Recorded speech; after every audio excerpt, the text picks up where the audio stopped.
Hello, John. How are you? Very good. Right. Ciaran is my name. I do stand-up comedy and I teach comedy workshops, and I bumped into you. How long ago was it? About 3-4 months ago? That's or something right, like that? yeah. A very short time. Yeah. And in that time, I started to do meditation with you once or twice a week. And I'm trying to transform my life. But Lord, make me holy, but just not yet. You know? So today I want to ask you just about everything, Yeah. right? So we're going to see how long this interview takes, right? I want to know everything, Okay, right? yeah. So we're calling this the meaning of life with John Keane, Yeah. right? And so we just started a minute ago there, and you said we've started by saying the best bit of advice you ever gave anybody. Yeah. Now, tell us about that. You just started telling me about that a second ago. So, Well, it was someone who called me from Europe. right. He'd read something about me and he contacted me to tell me he was be back in Ireland shortly and he'd like to meet me. Right. So I said, okay, give me a call.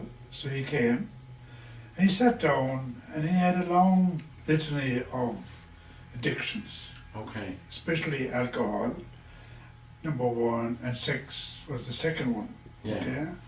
So I said to him after, look, the best thing to do is to begin by accepting your addictions. Accept them. Stop fighting them. Without them, you would be dead.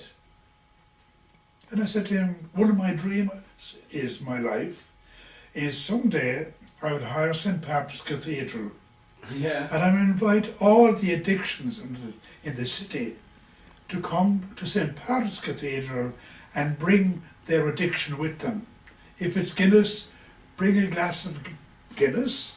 If it's sex, bring your partner if you can persuade him or bring something symbolizing your addiction Yeah. into St. Patrick's Cathedral, put it up on the high altar, pride of place, Yeah. and I will invite everyone in the cathedral to kneel down in adoration. Of their addiction. Yes, and learn to accept it, I said to him. Because without these addictions, I said, you would be dead. Because these are the things that got us through. These are Yeah. the things that kind of are the little kind of safety nets or Yes, something that they keep you going. Yeah. But unfortunately, what happens after a while is the conscious choice of bringing your Guinness to St. Paul's Cathedral the danger is it develops into a habit. Yeah. Once the habit develops, then you're in trouble. Well, come here now. Here's one for you. What's the difference between an addiction and a habit?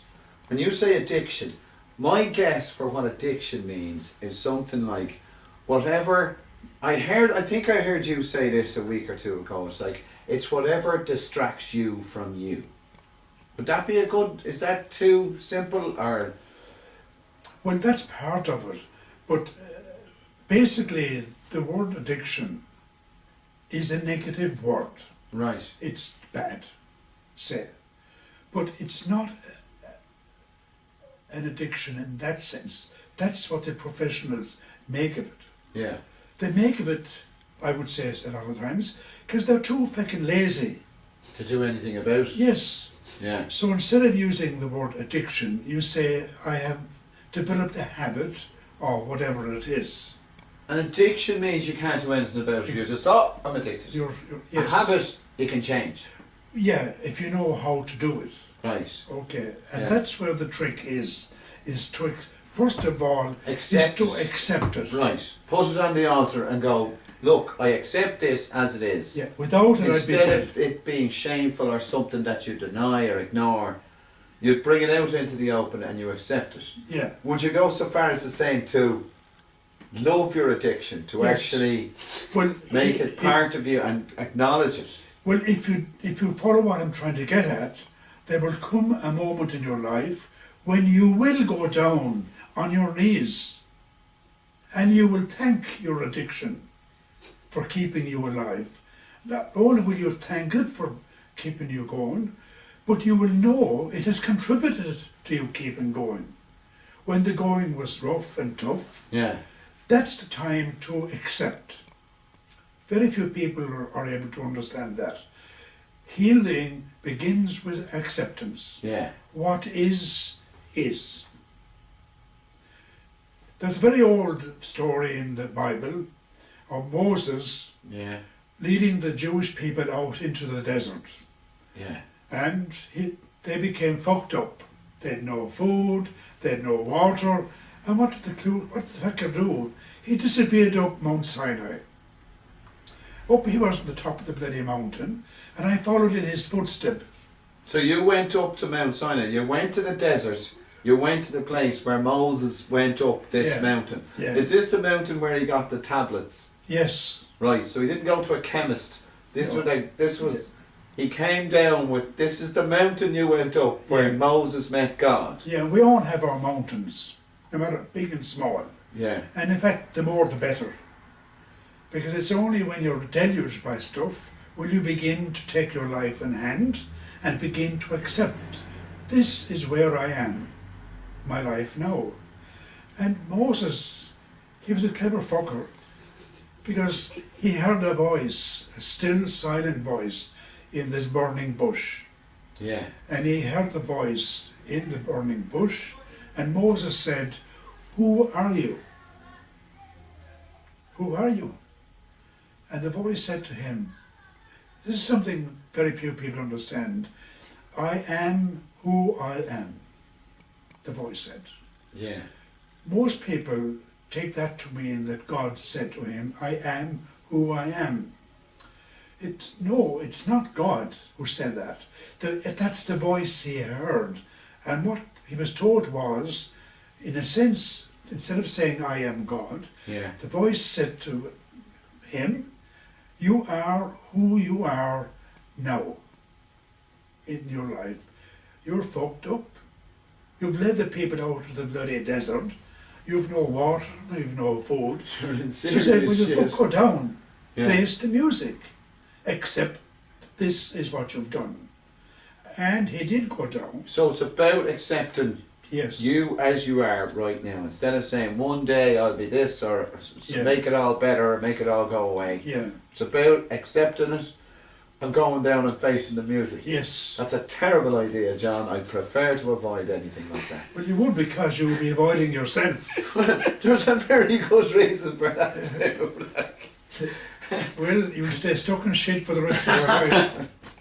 Right, but now, from a previous video, at the end of the last video, or the one that we did together anyway, was you said like, through meditation, that, you know, you reach a level of acceptance about yourself That's true. and you end up as happy as a pig in shit. Yes. That's Now, what you're advocating there, so I'm saying if I keep running away from myself, then I won't have to catch up with myself, and then it's fine. But what else are you doing but trying to catch up with yourself? You'll never find yourself. But you're saying the difference is, I'm trying to run away from the shit. Yes. You might say. Yeah. What you're advocating through meditation and ultimately trying to accept who I am, Yeah. is basically then to accept the shit and be happy as a pig in shit Yes. with what I accept. Yes. Now, in fairness, John, I prefer to run away. Yeah, I'm much better at that. well, you're very good at it. Yeah. You're a brilliant example. I say, There's very few fellas I know, mind you, fellas, I know who can running after a Russian woman in London oh Jesus, and buy her 14 oh dresses. Jesus, John. And she told you, "I don't like fellas who buy fucking dresses for me." Yeah. And she threw them at you. And what you do, you go and find another one. So you're running away all the time. Well, thanks for that example, John. I didn't know we were going to go there into my very embarrassing personal life recently. Yeah. But yeah, because I'm very happy to run away from that situation and run Yeah. into the next one. Yeah, okay. Um, So Shit. the power of meditation is the power of meditation. Yeah. And it's silent meditation. None of this nonsense of listening to sweet music and reading the Bible or holy books and all that See, stuff. before like I came to you now and you taught us just a very simple method of meditation and you said get rid of all that other bullshit. Yeah. What I was doing, and I thought I was doing great, was listening to YouTube videos who are like basically guided meditations to either put me to sleep or wake me up in the morning, you know, and just have a meditation to bring out. And you went, get rid of that shite. If you want to know how to do meditation, fucking just do it. Isn't that it? Yes. So, like, we're not sponsored by Nike here or Yeah. Nike. It's not just do it. It's just if you want to know how to do meditation, just do it. Yeah. Keep it simple. Yeah. And in keeping it simple, you become the author of your own life. You begin to discover in the silence of meditation that from inside you, the deepest and the best of you begins to emerge out into the open. And it is that energy that captures your attention and brings to you a hunger to discover more about yourself. Because you'll get a taste of it. Once you get a taste of your own inner life, there's no holding you. That's what most people are looking for. An internal peace and calmness and courage and just the courage to face yourself. Accept yourself. That's what I'm trying to avoid, John. Yeah. I'm really trying to avoid that. Because to me, in order to do that, there's a great fearfulness in confronting this thing. Yes. Or confronting myself. Or even confronting what it is I've learned very well to avoid. Yeah. And so the notion of actually confronting it, saying that, very often what I've been most attracted to will say somebody who has that inner peace and that kind of security about themselves, that they're content in their own boots. Yeah. Whereas I'm flying around happy to distract myself, and God knows the laptop is on, the TV is on, I probably have the radio on as well, all at the same time, and the phone is hopping. And it's a lovely distraction. I've got one distraction after the next. Yeah, it's very attractive. Yeah, it's grand, Yeah. you know. But in the absence of that, the idea, what unnerves me the most is somebody, if you want to freak me out, shut up. If you just sat there in silence, I'd freak out because it stops being distracting then, and that's something that, in one hand, attracts me to people who have that kind of ability for silence.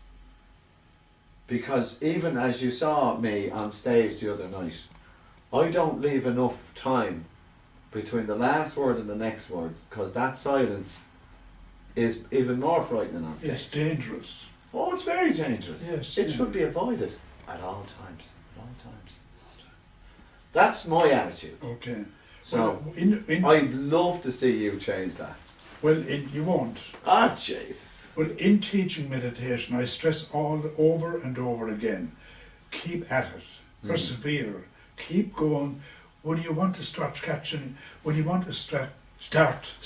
your backside, or your balls even nearer still, then do that.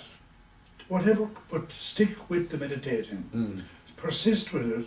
And what happens is, slowly, that deepest, the best of you begins to emerge. You begin to recognise yourself. Yes.